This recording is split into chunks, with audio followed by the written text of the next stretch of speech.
खबर देख रहे हैं जहां बसवन उपखंड क्षेत्र के आदर्श विद्या उच्च माध्यमिक विद्यालय में आज 12वीं कक्षा के विज्ञान और कला वर्ग के विद्यार्थियों का सम्मान समारोह आयोजित किया गया है।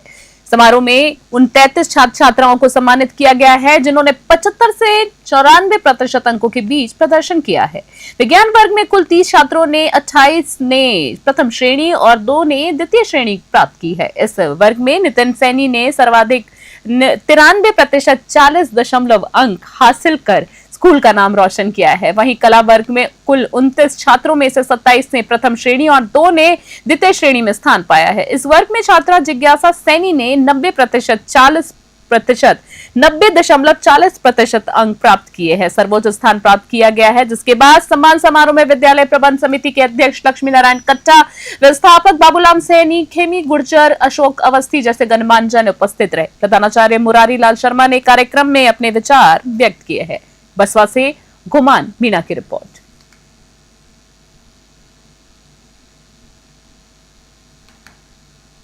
बुलेटिन में अगली खबर पाली से देख रहे हैं आप। पाली में शनिवार को जिला प्रभारी और शासन मंत्री झावर सिंह खर्रा ने सर्किट हाउस में बैठक कर जिले के सभी प्री मानसून तैयारियों और गर्मी और मौसमी बीमारियों से निपटने की व्यवस्था की समीक्षा की है। यूडीएच मंत्री ने जल बिजली विभाग और सेवाओं जैसी नालियों की साफ सफाई, बाढ़ राहत और मंड पंप जैसी व्यवस्थाओं और बाढ़ जैसी व्यवस्थाओं को समुचित प्रबंध करने के निर्देश दिए हैं। बैठक में बांगड़ अस्पताल में स्थित और सीवरेज कार्यों की भी समीक्षा की गई है, जिस पर मंत्री ने जमाई डैम, पीएचडी, विभिन्न विभागीय योजनाओं, बजट घोषणा, विद्युत आपूर्ति, मुख्यमंत्री जन सुनवाई, प्रधानमंत्री आवास योजना और विश्वकर्मा योजना की प्रगति की भी जानकारी ली है। जिला कलेक्टर अनंत मंत्री ने जिले में चल रहे विकास कार्य और ब्यौरा किया है। साथ ही आगामी मानसून में वृहद पौधारोपण का ऐलान किया है। इस बैठक में एसपी चुनाराम जाट, एडीएम, नगर निगम आयुक्त, यूआईटी सचिव समेत सभी विभागों के अधिकारी उपस्थित रहे। पाली से ललित तिवारी की रिपोर्ट। पहलगांव से खबर आपको बता दें, जहां पहलगांव आतंकी हमले के बाद टोडाभीम से खबर देख रहे हैं, जहां पहलगांव आतंकी हमले के बाद भारतीय सेना द्वारा चलाए गए ऑपरेशन सिंदूर की सफलता से उत्साहित टोडाभीम कस्बे के वासियों ने सैनिकों के सम्मान में तिरंगा यात्रा निकाली है। तिरंगा यात्रा का शुभारंभ अनाज मंडी स्थित खाटू श्याम मंदिर से हुआ है, जहां यात्रा विभिन्न मार्गों से होकर गुजरी है। तिरंगा यात्रा में मंत्री डॉक्टर किरोड़ी लाल मीणा, भाजपा जिला अध्यक्ष गोवर्धन सिंह जादौन, शहर मंडल अध्यक्ष रवीना प्रेमराज, साथ ही ग्रामीण मंडल अध्यक्ष द्वारा सिंह सहित अन्य जनप्रतिनिधि, पार्टी प्रतिनिधि, विभिन्न संगठनों के पदाधिकारी और बड़ी संख्या में आमजन ने भाग लिया है। तिरंगा यात्रा का विभिन्न स्थानों पर पुष्प वर्षा कर स्वागत किया गया है, साथ ही उनका सम्मान भी किया गया है। इस दौरान सुरक्षा व्यवस्था को लेकर पुलिस और प्रशासन द्वारा विभिन्न इंतजाम भी किए गए हैं। टोडाभीम से भगवान जांगड़ की रिपोर्ट। धौलपुर से खबर देख रहे हैं, जहां धौलपुर जिले में देहोली थाना क्षेत्र के स्थित बसयाई लालू गांव के पास शनिवार को एक दर्दनाक हादसे में ट्रैक्टर चालक की जान चली गई। आपको बता दें, जानकारी के मुताबिक मृतक मेवाराम खेत जोतने के लिए देर शाम गांव से निकले थे। गांव के पास एक ऊंचे स्पीड ब्रेकर पर ट्रैक्टर का संतुलन बिगड़ गया और वो पलट गया। हादसे में मेवाराम ट्रैक्टर के नीचे दब गए और मौके पर ही उनकी मौत हो गई। घटना की सूचना मिलते ही पुलिस मौके पर पहुंची और शव को कब्जे में लेकर जिला अस्पताल की मोर्चरी भिजवाया गया है। पुलिस ने परिजनों की उपस्थिति में पोस्टमार्टम करवाकर शव परिजनों को सौंप दिया है। वहीं मेवाराम के पुत्र राहुल की रिपोर्ट पर पुलिस ने मामला दर्ज कर जांच शुरू कर दी है। धौलपुर से संजय कसाना की रिपोर्ट। हाँ जी सर। कल दिनांक 23/5/2025 को शाम को 7 बजे सूचना मिली कि बसैया लालू में मेवाराम सनोज ज्वाला प्रसाद जाति लोधा जो कृषि कार्य करने के लिए अपने ट्रैक्टर को ले जा रहा था और ब्रेकर होने के कारण असंतुलन हो गया ट्रैक्टर और ट्रैक्टर पलट गया, जिसके नीचे दबने से उसकी मृत्यु हो गई है, जिसकी लाश मोर्चरी धौलपुर सदर अस्पताल में रखी हुई है, जिसका पोस्टमार्टम किया जा रहा है और अग्रिम कार्रवाई की जा रही है। खबर धौलपुर से देख रहे हैं, जहां धौलपुर जिले में सिपोई कस्बे में बीती रात एक बड़ा हादसा हो गया है। ऑटो स्टैंड के पास स्थित एक मोबाइल दुकान में अचानक आग लग जाती है। आग के कारण शॉर्ट सर्किट बताया जा रहा है। वहीं दुकान मालिक सुनील कुमार के अनुसार आग की चपेट में आकर रिपेयरिंग के लिए रखे मोबाइल्स, नए फोन्स, रिपेयरिंग का सामान, नगद राशि और फर्नीचर पूरी तरह से जलकर राख हो गया है। परौआ निवासी सुनील का कहना है कि इस हादसे में करीबन 1 लाख रुपए का सामान का नुकसान हुआ है। हालांकि उनकी सबसे बड़ी चिंता ग्राहकों के मोबाइल जलने को लेकर है। ग्राहक अब मोबाइल के पैसे मांग रहे हैं, जिसको दुकानदार मानसिक तनाव में आ गया है। साथ ही घटना की सूचना मिलते ही फायर ब्रिगेड मौके पर पहुंची है, लेकिन अब तक दुकान का अधिकांश हिस्सा जल चुका था। धौलपुर से संजय कसाना की रिपोर्ट।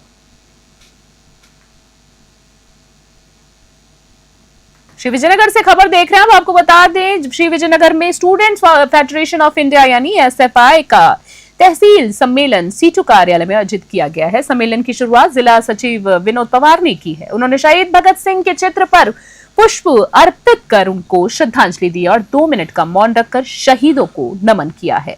सम्मेलन में 17 सदस्यीय नई तहसील कमेटी का गठन किया गया, जिसमें 7 सदस्यीय सचिव मंडल भी चुने गए हैं। मनीष बिश्नोई को तहसील अध्यक्ष और सचिव तालड़िया को तहसील सचिव नियुक्त किया गया है। इसके अलावा अगर बात करें, कविता और गुरमन गिल को उपाध्यक्ष तथा सुजल और राजू वर्मा को संयुक्त सचिव की जिम्मेदारी दी गई है।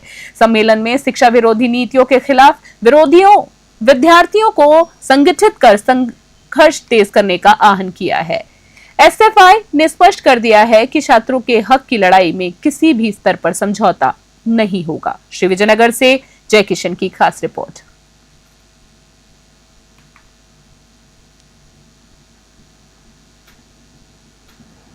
श्री विजयनगर से खबर देख रहे हैं, जहां क्षेत्र में लगातार प्रचंड गर्मी का प्रकोप जारी है। लगातार गर्मी का तापमान बढ़ता जा रहा है।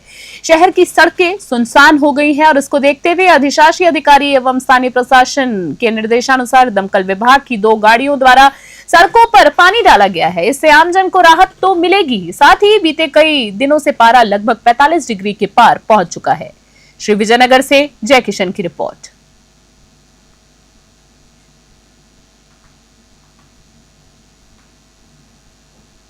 खबर हनुमानगढ़ के शिवरानी ग्राम पंचायत से है, जहां आयोजित रात्रि चौपाल में एक विशेष दृश्य देखने को मिला है, जब 12वीं कला वर्ग में 93.20% अंक प्राप्त करने वाली छात्रा एकता ने जिला कलेक्टर कानाराम से कहा, मैं आपकी तरह आईएएस बनना चाहती हूँ। आईएएस बनने के बाद मैं काफी मेहनत कर लोगों की सहायता भी करूंगी। इस प्रेरणादायक पल ने न केवल उपस्थित जनसमूह को भावुक किया, बल्कि छात्राओं में आत्मविश्वास को और बढ़ा दिया है। साथ ही जिला कलेक्टर ने होनहार छात्राओं के अभिभावकों को बच्चियों की पढ़ाई जारी रखने हेतु प्रेरित किया है।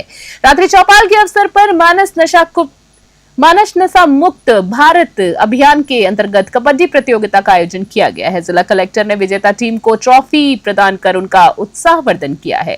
चौपाल में जिला कलेक्टर ने ग्रामीणों से 42 से अधिक परिवेदनाएं प्राप्त हुई हैं, जिनका निस्तारण किया गया है। शिवरानी से विनोद चौधरी की रिपोर्ट। खबर ठीक से देख रहे हैं आप, जहां जिले में बहज गांव स्थित संत मोहनदास जी महाराज के आश्रम पर चल रही श्री भगवत कथा के 6ठे दिन व्यासपीठ पर विराजमान पूज्य पंडित विनय दास महाराज ने श्रोताओं को संबोधित करते हुए कहा कि भगवत का अर्थ है ज्ञान, भक्ति और वैराग्य, और इन तीनों में से किसी एक को भी कमी होने पर ईश्वर की भक्ति प्राप्त नहीं हो सकती है। विनय दास महाराज जी ने कहा है और समझाया है कि श्री यानी धन और मद यानी अहंकार। जब भी श्री और मद बढ़ जाए तो श्रीमद भगवत कथा सुननी चाहिए। भगवत कथा सुनने के बाद जिससे अहंकार दूर होगा। साथ ही कलयुग में मुक्ति का सबसे सरल उपाय भगवत श्रवण और भगवान के नाम का सुमिरन है। भगवत का अर्थ ज्ञान, भक्ति और वैराग्य से है। वहीं इन तीनों में से कोई एक भी कमी होने पर ईश्वर की भक्ति प्राप्त नहीं होती। इसलिए हमें श्रीमद् भगवत कथा का श्रवण करना चाहिए। प्रभु अपने अंदर ही समाये हुए हैं और उन्हें भीतर ही तलाश करो। राम नाम का अमृत जप करो, वो एक ही समान है जिससे उसका पान किया जाए या उसका स्वाद चखा है, वही राम नाम की महत्व को जान सकता है। डीग से पंकज शर्मा की रिपोर्ट। सीकर से खबर देख रहे हैं आप, जहां सीकर जिले में अपहरण और फिरौती की एक बड़ी साजिश को पुलिस ने नाकाम कर दिया है। सदर थाना इलाके में निवासी मन्नालाल को उस वक्त अगवा कर लिया गया जब वे 22 मई को पिलानी में एक शादी समारोह में शामिल होने जा रहा था। आपको बता दें 23 मई को मन्नालाल के बेटे महेंद्र को अपहरणकर्ताओं का फोन आया, जिससे 3 लाख रुपए की फिरौती मांगी गई और जान से मारने की धमकी दी गई है। साथ ही मामले में को गंभीरता को देखते हुए पुलिस अधीक्षक भुवन भूषण यादव के निर्देशन में सदर एसएचओ इंद्राज मरोडिया, टीएसटी और साइबर सेल टीम ने संयुक्त कार्रवाई करते हुए आरोपी बुलेरो गाड़ी का पीछा किया और राजस्थान हरियाणा बॉर्डर पर छुपा गांव के पास मन्नालाल को सकुशल मुक्त करवा लिया। सीकर से मुकुल जोशी की रिपोर्ट। जी सर। हाँ सर बताइए। कल दोपहर को जब सदर थाना क्षेत्र में एक अपहरण की घटना हुई तो जैसे ही उसकी सूचना थानाधिकारी इंद्राज मरोड़िया को प्राप्त हुई, उन्होंने तुरंत जो एसपी ऑफिस की साइबर टीम है उसका सहयोग लेते हुए और स्वयं के थाने की विभिन्न टीमें बनाकर इस पर तुरंत कार्रवाई बिना एफआईआर दर्ज किए चालू कर दी कि एफआईआर दर्ज होती रहेगी। पहले पीड़ित को दस्तयाब करना इंपॉर्टेंट है। इसके अंदर इन्होंने साई उठाकर राजगढ़ और हरियाणा जो बॉर्डर है वहाँ पे इनकी टीमें पहुँची, वहाँ पे लोकल पुलिस की भी इन्होंने सहायता ली और सहायता लेके मात्र 6 घंटे के अंदर न केवल अपहृत व्यक्ति को छुड़वाया बल्कि जो आरोपी थे जिसमें से 3 पुरुष और 1 महिला है उनको भी गिरफ्तार कर लिया और 6 घंटे के अंदर इस पूरी घटना को इन्होंने खोल दिया। इसके अंदर विशेष बात ये थी कि जो महिला थी आरोपी वो पीड़ित की पहले से जानकार थी। उसने उसको अपनी बातों के जाल में फंसाकर वहाँ से पिलानी बुलवाया। पिलानी में उसके 3 साथी पहले से तैयार थे। उन्होंने उसको लेके अपनी गाड़ी के अंदर उसको रवाना हो गए और उसको पूरी रात घुमाते रहे। लगातार वो मूवमेंट पे ही रहे और उससे पहले 8 लाख की फिरौती मांगी, फिर 3 लाख की फिरौती मांगी और उसी के मोबाइल का इस्तेमाल करते हुए उसके घर पे उन्होंने फिरौती रकम उससे मांगी और इनकी टीम ने पूरा साक्ष्य जुटाकर और सारे कार्रवाई करते हुए 6 घंटे के अंदर उनको दस्तयाब किया और सभी आरोपियों को गिरफ्तार कर लिया। खबर देख रहे जहां नागौर जिले के जाला उपखंड के ग्राम पंचायत रातगा में अचानक उस वक्त हड़कंप मच गया जब रोल जाने वाले सड़क मार्ग पर स्थित चारागाह भूमि में अज्ञात कारणों से आग लग जाती है। देखते ही देखते आग ने विकराल रूप ले लिया और वहां लगाए गए जल ग्रहण अभियान के तहत लगे सैकड़ों पेड़ पौधों जो थे वो आग की चपेट में आ जाते हैं। घटना की जानकारी मिलते ही ग्रामीण मौके पर जुटे हुए तुरंत और नागौर से दमकल वाहन को बुलवाते हैं। वहीं दमकल की मदद से ग्रामीणों ने काफी मशक्कत के बाद आग पर काबू तो पाया, जिससे बड़ी क्षति तो टल गई। हालांकि तब तक चारागाह क्षेत्र में लगे कई सालों की मेहनत के विकसित पेड़ पौधे पूरी तरह से जल के राख हो गए।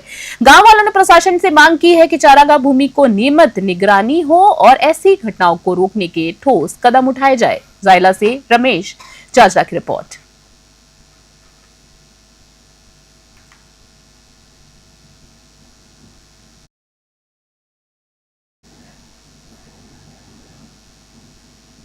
तो अभी के हमारे खास बुलेटिन खबर दिन भर में इस फिलहाल के लिए इतना ही। बने रहे न्यूज़ 21 के साथ। नमस्कार।